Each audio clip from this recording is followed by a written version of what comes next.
आगे बढ़ते हुए आपको बताएं, ईद उल अजहा के करीब आते ही मंडियों में रश बढ़ गया है। कराची के इलाके गुलिस्तान जोहर में से जाई गई मंडी में भी खरीदारों का रश है, लेकिन कीमतें ज़्यादा होने का शिकवा भी करते नजर आ रहे हैं।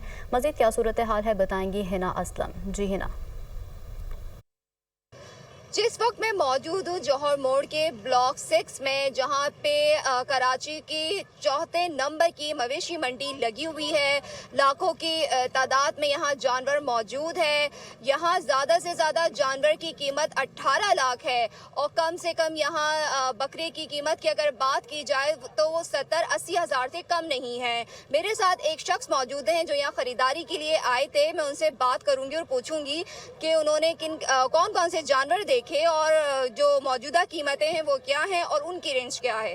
जी सर। हमने तो छोटे जानवर देखे, तो छोटे जानवर में जो रेंज है वो हमारी जो है 70-80 हम लाख तक के जा सकते हैं, मगर ये के जानवर जो है 1 30, 1 35, 1.5 लाख, 1,70,000, 1,80,000 और बड़े जानवर जो है जो 3.5-4 मन के वो 380, 4 लाख, 4.5 लाख, 5 लाख, मतलब तकरीबन जो जानवर जो है बहुत महंगे, जिसके लिए जो गरीब तबका जो है तो कुर्बानी कर नहीं पाएगा। जानवर की कीमत की अगर बात की जाए तो वो लाखों में, गाय की कीमत लाखों में तय की जा रही है और जबकि बकरे की बात की जाए तो वो 80 हज़ार से कम नहीं है। जी।